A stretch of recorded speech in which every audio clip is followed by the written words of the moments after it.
everyone. Welcome to Joseph's Fireside Chat Series. I am Tom Dreyfus, co-founder and CEO of Josef, and I am thrilled. It's an absolute pleasure to be joined today by Adam Fitzhenry, General Manager, People Services and Enablement at the Australian Retirement Trust. Adam, thanks for coming today. No problem. Thanks for having me, Tom. Exciting to be here and spending some time with your team at Fireside Chat. It really is.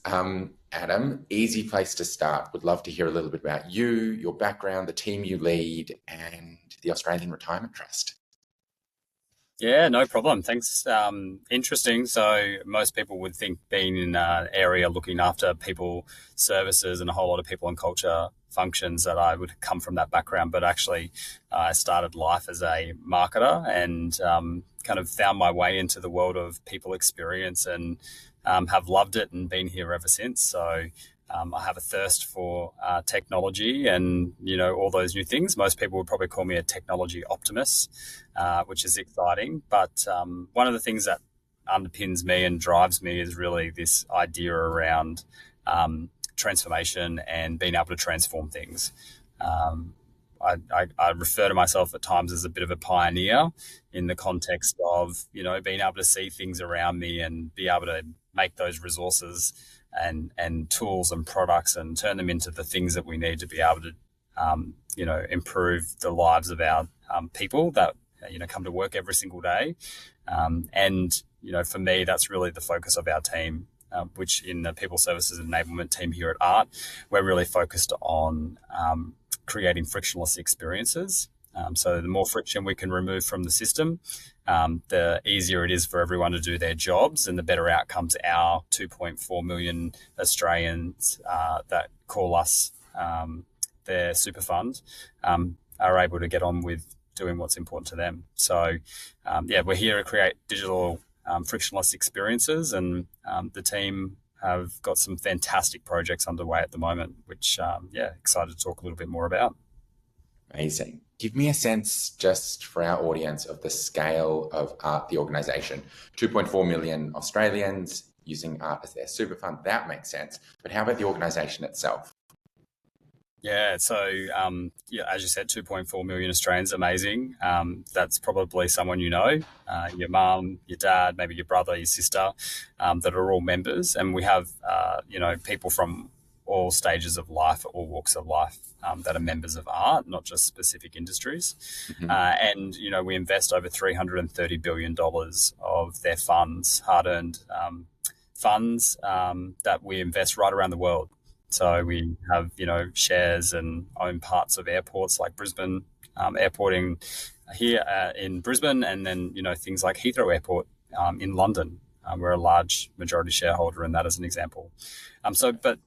That's just part of what we do. We provide great investment returns, but we're also here at ART making sure that our members have the best possible retirement outcomes, whether that's through the products we're delivering, the services we're creating for them, to ensure that, they do have a really adequate retirement by the end of their working life. Got it. You mentioned something about your background. You said you would be described as an optimist. Definitely something I have been described as. Pathological optimist is something I wasn't sure. When someone called me a pathological optimist, I was like, I think optimist is a compliment. I'm pretty sure pathological is not. So I didn't know how to take it. But where do you think that comes from? Is it the marketing background that kind of drives that optimism in your approach to work? Oh, look, I don't know. It'd be a deep retrospective there. I think if I go back to even my childhood growing up, I grew up in a country town. There wasn't lots of things to do. And so you were always finding things to cure your boredom, whether that was, taking your bikes and hammers and trees and timber and creating all these cubbies and tree houses. And it was always something to do. I think that's probably been instilled with me growing up. Just the creativity that comes from seeing things around you and kind of thinking about how those things piece together and how the system could work more effectively. And that's really just, I guess, part of my, what's been my makeup as I've kind of grown through. And that's probably been a common reoccurrence across different roles I've had as I've moved different organizations and tried my hand at different things. And also that mindset of just learning. I have this thirst. I tell people when I first meet them, particularly in a new team, I'm a sponge and I'm going to ask you lots of questions. Please don't be, feeling that I'm kind of getting to ask you these questions because I don't trust you. For me, it's about learning. It's about understanding stuff I don't know because I have an actual curiosity around something in particular. Makes so much sense. It sounds like you are the right person for the role. I hope you're not too uncomfortable being on the receiving end of the questions today, because I do have a few more for you. No, hit me. I love them. Yeah, Great. Awesome. So if we can just shift to a bit of a focus on the way you serve the business, what your team actually does. How many staff does ART have, and how does that impact the way that you think about providing the best people experience for them? Because, I mean, it's a pretty big organization. Yeah, absolutely. So we've got around 3,200 permanent staff, and then a contingent workforce that comes and goes that helps us with big projects and other pieces as well. But it's a big part of our role, and so as people services and enablement, our focus is around making sure we can find the right people to come in and join us through our talent sourcing teams, ensuring that we're onboarding them well and making sure that they're got the support they need while they're here. We also, in my space, look after the experience and service design for all of our internal services. So thinking about where are our pain points across the employee lifecycle, how do we work through those, how do we redesign them, how do we get that frictionless experience. And then we also oversee all of our people, data, technology, and the reporting components that then bring that to life. So it's quite a unique set of capabilities together as one, but that unique set really helps us to deliver on that frictionless experience here at ART for our 3,000 plus team members, who every single day are here just trying to serve our members. So that's I just want to be able to get all the other stuff out of the way so that they can do that. I like that approach. Do you think that their expectations, those 3,000 plus staff, their expectations have changed in the last few years with the advent of, AI? How has it impacted their expectations of that frictionless experience? I know that when I talk to leaders across different industries, it is one of the first things that they're saying is that it's pushed them to try new things in some spaces. It's actually caused them to pull back in others and to really think carefully about what the kind of experience they're trying to create for their teams actually is. I'm interested in your perspective on that one. Yeah, look, I couldn't agree more. I think, the speed at which, from a consumer perspective, you're having access to these latest tools and technologies that help you in your daily life, whether it's, things like ChatGPT that's now available. I'm sure most people out there would probably be using a ChatGPT to ask a question than jumping onto Google anymore. I think it's those types of things that the expectation grows from your employee, your workforce, and they are expecting a similar experience when they come to work. They want things to be easy. Nobody wants to go to work and be de-skilled. If I can use all the search on Instagram or Facebook at home, why can't I have that same experience when I come into a workplace? I think obviously we've got a lot more things to think about here, whether it's the privacy protection, the security of our data, all of those things come into play, and they're not simple things to resolve. So I think, AI is definitely having a huge, like you mentioned, impact on the way people are working or want to work. And I think as people are starting to utilize it, we've, piloted Copilot as an example at ART, and, we've had some really great outcomes for different teams where, they are being able to leverage it to gain that level of efficiency, to get rid of the low-lying, tasks that maybe took up half a day just responding to emails as an example. So I do think the more that you're able to play with and trial and error on some of these things, which is an approach we take at ART, the better you can see quickly whether that product's going to have value for us as an organisation or our people, and whether that's going to help to reduce the friction that exists in the system every day. feel like the value equation for AI is something that is only just now, I feel like almost only in 2025 are people actually starting to talk about value rather than talk about AI. The conversation feels to me like it's shifted from let's just be excited about the shiny thing to no, let's continue measuring the value that we care about and use the shiny thing, if it's the right shiny thing, to deliver that value. And I know that personally, I've really appreciated that shift, because even though we run a tech company and we are one of the shiny things, it's actually really hard for us to have meaningful conversations with our customers if they're only focused on the shiny thing. Whereas when they focus on the value, we can actually talk about what matters to both of us. That, and I'm going to call this out, I think that's something that we have been doing with us from day one, because you guys were always pretty clear on the value that you wanted to deliver using AI in the people team. Can you share a little bit more about what that looks like in the people team? Because our audience, I mean, I feel like they're looking for inspiration a lot of the time, and what you guys are doing is inspirational. Oh, thank you. It definitely feels like it's been a lot of hard work to get to that inspiration, but like you said, it's come back to really the core part of what's the value we're trying to derive as we get there. And I heard someone talk the other day about AI, and they described it as being an underpinning infrastructure. Just think of it as the infrastructure only, the same way that we would consider electricity, water, sewage, all that kind of stuff. It's the underpinning infrastructure that helps us. And I think that really helped crystallize for me that concept of, why it's about value. What value did you get when you were able to flick a switch at home and switch on the electricity? It helped you to be able to see clearer, read, do all these other different things. What value did we get when we had sewage and we were able to turn that infrastructure on? We had better sanitation, less diseases, better outcomes. So this conversation is taking a turn, Adam. It is. Sorry. No. Sanitation was not on my list of topics, but I like it. It was this moment where I was like, oh, I get it. And for me, it was going, that underpinning AI is going to help generate value for us regardless. How you choose to use that new underpinning infrastructure to create value will be up to you and the use cases that really make sense for you. And that's the way we've approached it here at R, and particularly working with your team at Josef Q. So, we understood that one of the friction points for our team was really around being able to get answers quickly in the moment to a lot of the challenging questions that come up as a leader all the time.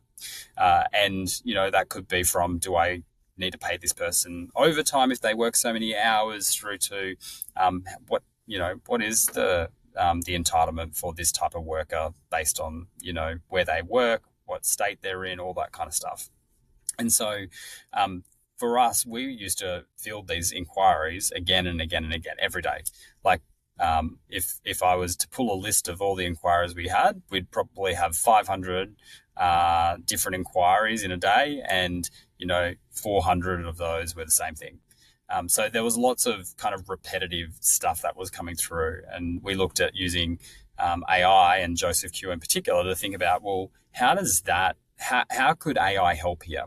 We've got repeatable questions coming through about the same type of thing. We have the content already available. We just kind of direct people to that content or write back to them and tell them what it is. How could AI take some of how can we use the AI infrastructure to actually take that out of the system for us, take that extra step away to save our team time, but also at the same time, create a frictionless experience for our leaders? Because right now they're waiting, 6 hours for an email to respond back on something that could be simply answered themselves. And, we might have had a lot of information there to find, but, we're overwhelmed with information today as consumers, just in general, and actually trying to find information can be really tricky. So I think that was the value we were looking for and we could see. And so, it's been so exciting running through the pilot, because we saw such incredible outcomes at the end of just the pilot from the participants that worked through that with us. massive increases around the efficiency that they were gaining just through an ability to interact with something that will give them the answers that they needed. It's been really, really, really, really great.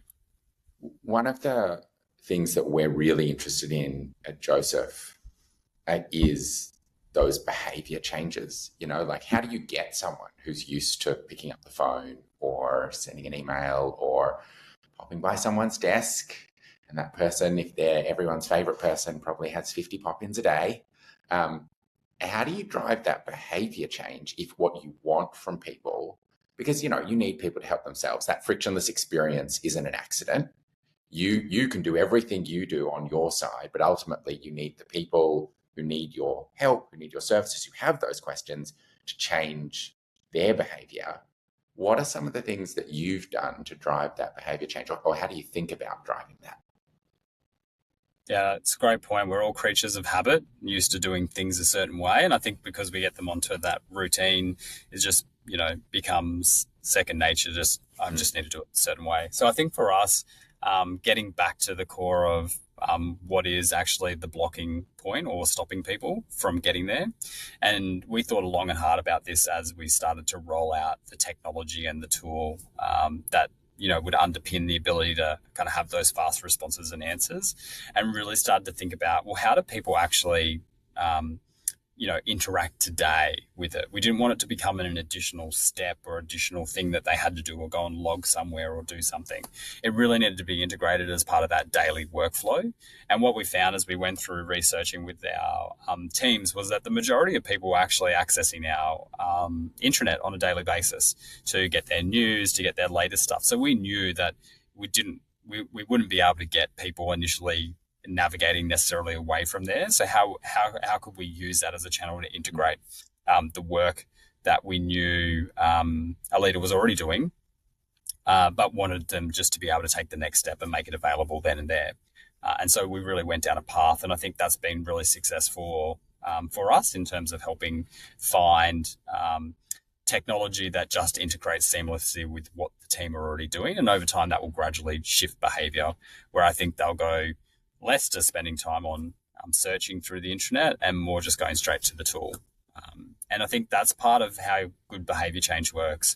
It's about understanding how people are doing it and what they're doing it for now. But then how do you gradually encourage and prompt them to change that behavior through nudges over time? So, yeah, I'm not an expert by any means in that space, Tom, but it's definitely been the approach we've taken, which is working so far. But I'd welcome anybody else's feedback if you've got a different way that could work well for us. I mean, I'm going to round us out, so you better start thinking early on asking you for any advice you'd give other people teams. So I'm going to treat you as an expert today, whether you like it or not. But before we get there, now that the tool is sort of up and running, it's accessible to people, what are you hearing back? What are you hearing back from the business about the tool and how it's being used? Yeah, so great feedback from the users that are using it so far.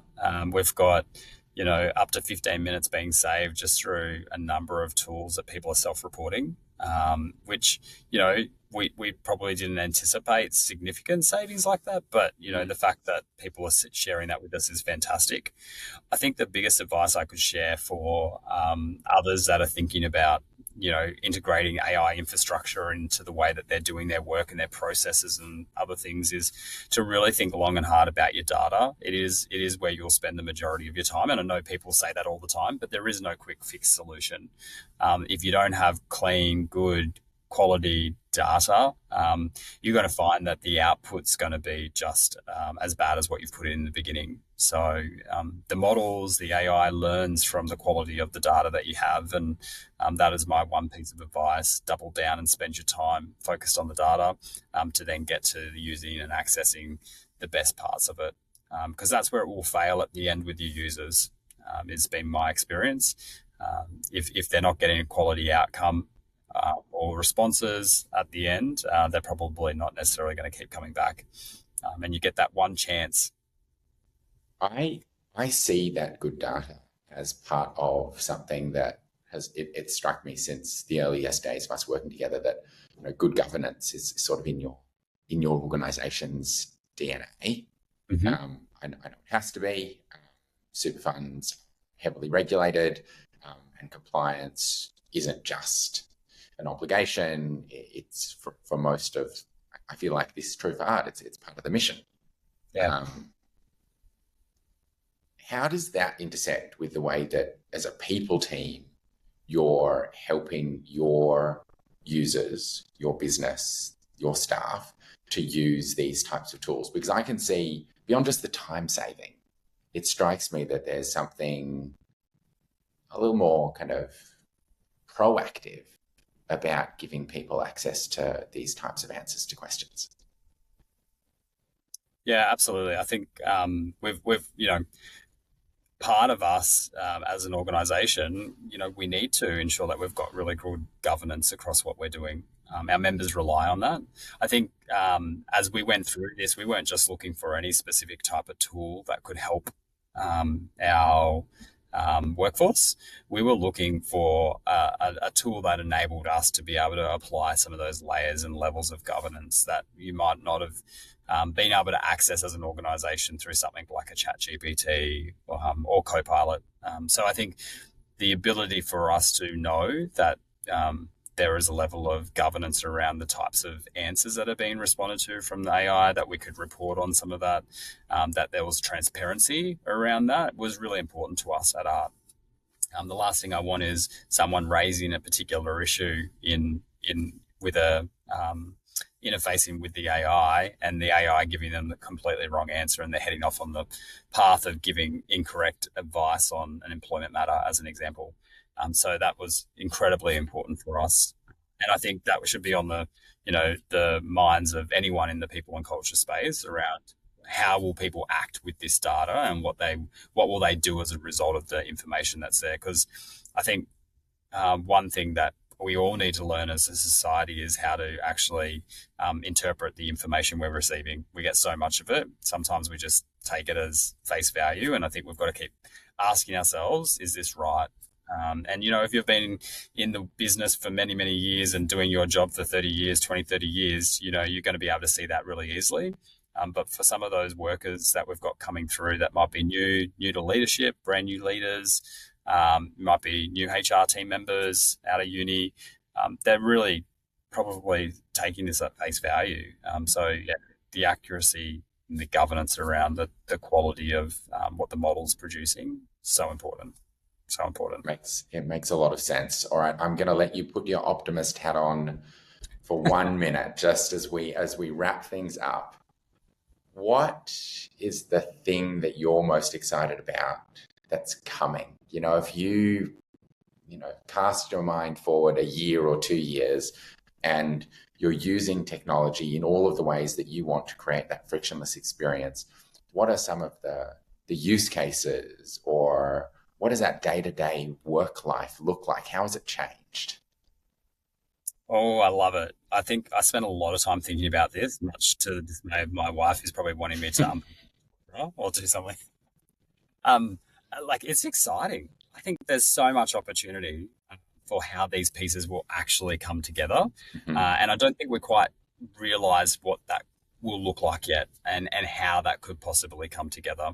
I think there's a whole lot of new industries that are yet to be kind of, there, and things that we will learn all about as a workforce, whether that's how our benefits will change, how things will become more personalised, how the AI will be integrated into a lot of our workflows. But I'm really excited, even if I think about the next couple of years coming, the ability for, say, for example, a leader to think about, let's just say they've got a cost challenge and they need to find a 5% cost efficiency this year, and is a good habit every year. And if that was the case, they start with the point of going, I'm not sure where, but they're able to ask the AI, and the AI goes, well, actually, you've got 5 roles that you're currently recruiting for today. Those 5 roles, if you just held off 2 more weeks on this, it'd save you X amount of dollars here. And then if you were to potentially delay 1 role, you would save your 5% target for the 12 months.